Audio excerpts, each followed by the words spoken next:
The Strange Dr. Weird.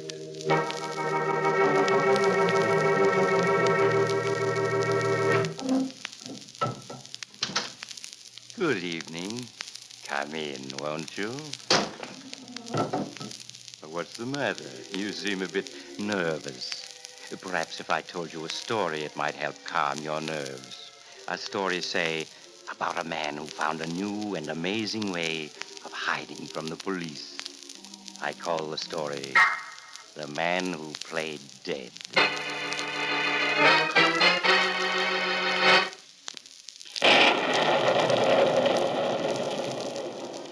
My story, The Man Who Played Dead, begins in the dimly lighted interior of a strange room in a big amusement park. The room is a waxworks museum known as the Chamber of Horrors, and wax figures of history's most diabolical murderers stand motionless all about it. The only living figure is the proprietor, Pop Malloy, who moves slowly from dummy to dummy, dusting them in preparation for the big spring opening. As Pop approaches a figure in a dark corner, the figure unexpectedly speaks to him. All right, Pop. Put up your hands. Hey, Morgan. Burke Morgan. Yes, Morgan, and not a dummy either. But I don't understand. You were in prison. You're supposed to go to the electric chair tonight. I was supposed to, but I broke out, see, after they had me all prepared for the hot seat. Well, what do you want here? Just to hide for a while. The cops are right behind me, so since this is the only place in the park open, I slipped in 10 minutes ago when your back was turned. There's no place to hide here. There's just this one big room. No arguments. You go ahead of me while I look around. All right, look around. Say there's no place to hide it. I'll find one. Hey, these three dummies here. They look like my old partners. Joe Norton, Marty Phillips, Tony Benson. Yes, Burke, that's who they're supposed to be. The ones you shot in the back last year. What do you got them standing around this phony electric chair for? Well, you see, tomorrow I was going to make up a dummy of you, Burke, and sit it in that electric chair. Then I was going to put up a sign saying, "Execution of Burke Morgan on the night of May 1st, 1944, as his murdered partners look on." Why, you... Don't you like it? You're a little previous, Pop. I'm not sitting in any hot seat tonight. No, I guess not. It was a cute idea, though. Too cute. Hey, their faces seem to shine in the dark. What causes that? Why, you see, I painted them with phosphorus paint. The idea was the lights would be turned down low and the customers would see the faces shining in the darkness the way they do now, as if they were ghosts. Give the yokels a big cake. Somebody at the door. It's an officer. He's coming in. Hey, Pop! Pop Malloy! Listen, Pop. I'm going to stand right here, absolutely still in the shadows here, like a dummy. You get rid of him. If he spots me, I'll plug him. Get it? Yeah, I get it. Hey, Pop, are you there? Hey, come in. Oh, it's you, Flanagan. Yeah. Say, Pop, did you know that Burke Morgan's on the loose? Oh, is he? Yeah, and he's someplace in this park. Somebody smuggled him a big shot of cocaine and a gun at the prison, and he blasted his way out an hour ago. Oh, that's bad. No, I'll say it's bad, but we'll get him. Orders are to shoot on sight. And on the... Hey, Pop. What is it? That dummy back there. Huh? It moved just now. No, it couldn't have. I saw it move. I'm going to have a look at that dummy. Flanagan, wait, don't! All right, copper, you for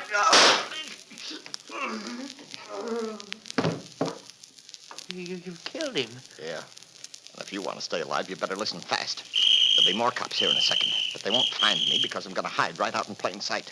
They're pretending to be myself. What do you mean? I'm hiding right here in this little imitation electric chair of yours, see? I'm going to play the part of a dummy again. I'm going to pretend to be myself in the great electrocution of Burke Morgan. Oh, I see. This time I won't move either, because I'll be sitting down. There they are at the door. Yell to them to come in. And don't forget, I've got a loaded gun right here beside me. Stay close to me or I'll let you have it. And make it good, Pop. Make it awful good. Dr. Weird, I'm breathless. You mean the beginning of my story has you excited? Well, yes, but it isn't only your story that leaves me breathless, Doctor. It's those Atom hats so many men are wearing this season. Gentlemen, I honestly doubt whether you'll see hats with more distinctive styles, fine quality material, and bright, jaunty shades. They're like a new breath of life, and such variety. Gentlemen, you'll find most every shape and model in the new hats now on display at the thousands of Atom hat stores and authorized dealers from coast to coast. So get into the swing of things. Buy your new Adam tomorrow. Now, back to Dr. Weird. And now I'll continue my story, The Man Who Played Dead. With Burke Morgan hiding in plain sight by pretending to be a wax dummy, the three policemen who had come running at the sound of the shots were completely deceived. And Pop told them that the dead officer on the floor was just another wax dummy, and they believed him. Well, after warning him to be on the alert, they left, and Burke Morgan chuckled as the door closed behind them. Good work, Pop. But you're not through yet. What do you mean? Oh, look at that squad car they parked right outside the door. If I even get out of this chair, the driver can look right in and see me. Yeah, I guess that's right. He can. Well, since this is the only place I have to hide, I'm going to sit right here until the search is over. You're the boss, Morgan. You bet I am. And you sit down right there. Okay. Now, I'm going to sit here, and you're going to sit there until they give up hunting for me. If they come in again, stall me. If you try to move without permission, I'll blast you. I won't move. I don't want to die. That's being smart. Pop, you haven't got a shot of dope on you, have you? No, Morgan. What's the matter? Nerves getting jumpy? None of your business. Now settle down. We got some waiting to do.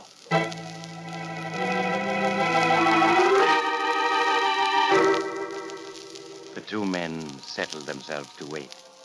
Burke Morgan sat in rigid silence, ever alert for the return of the police. Half an hour passed, then an hour. His taut nerves cried aloud for the drug they craved. His muscles twitched. 2 hours passed, and Burke Morgan's tortured nerves were screaming. The three waxen faces which Pop Malloy had covered with phosphorus paint glowed in a ghostly fashion before his eyes.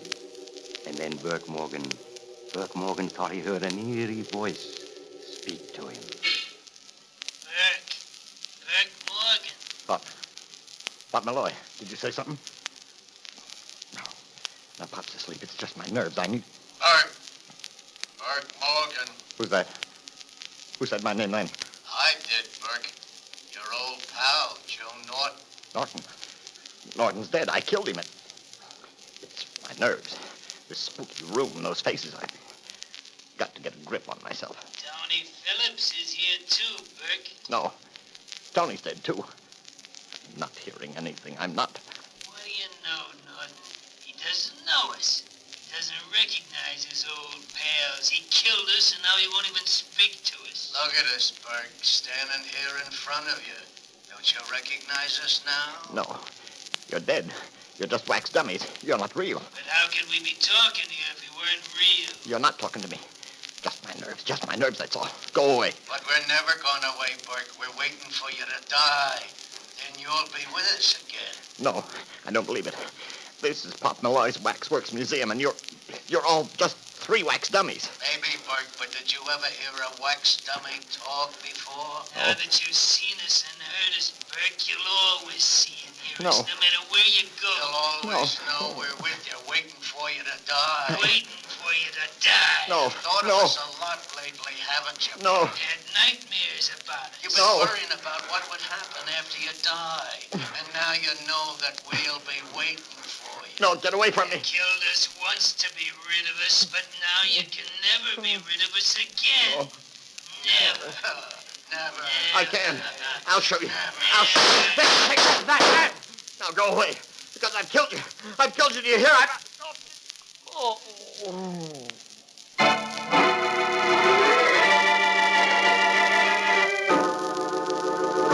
So you see, Lieutenant, Burke Morgan was covering me with a gun the whole time. I knew he'd shoot if I made a move, so I pretended to be asleep and waited. I could see his nerves were jumpy because he wanted more cocaine, and I figured that maybe with the dummies of the pals he murdered standing there and looking like ghosts, he might crack. I see. I'd just about given up hope, though, when he started talking out loud, as if he could hear those dummies talking to him. And all at once, he lost control of himself and emptied his gun at him. Then I ran for the door. Yeah, Lieutenant. As soon as I heard the shots and Pop yell, I come busting in. And you know, Burke Morgan had fainted? Yeah, fainted dead away there in that fake electric chair. So I handcuffed him, and there he is. Not even come to yet. I see. Well, I'd hate to have to sit here myself looking at those 3 green faces glowing in front of me. Not surprised Morgan cracked. Yeah, me neither. The green faces on them 3 dummies give me the creeps. And my conscience ain't bothering me either. Well, anyway, I'm glad we've caught him. Now I can go ahead with my plans for my exhibit. Huh? You know, execution of Burke Morgan as his murdered partners look on. Oh.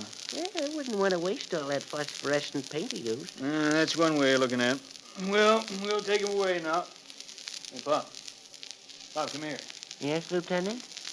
Well, it looks like you're going to have even a bigger thing in this exhibit of yours than you ever figured on. I don't understand, Lieutenant. What do you mean? I mean that Burke Morgan's fright when he thought those dummies were talking to him was too much for his drug-weakened heart. Look at him. He hasn't fainted. He's dead. What? Dead in the electric chair. And right on schedule.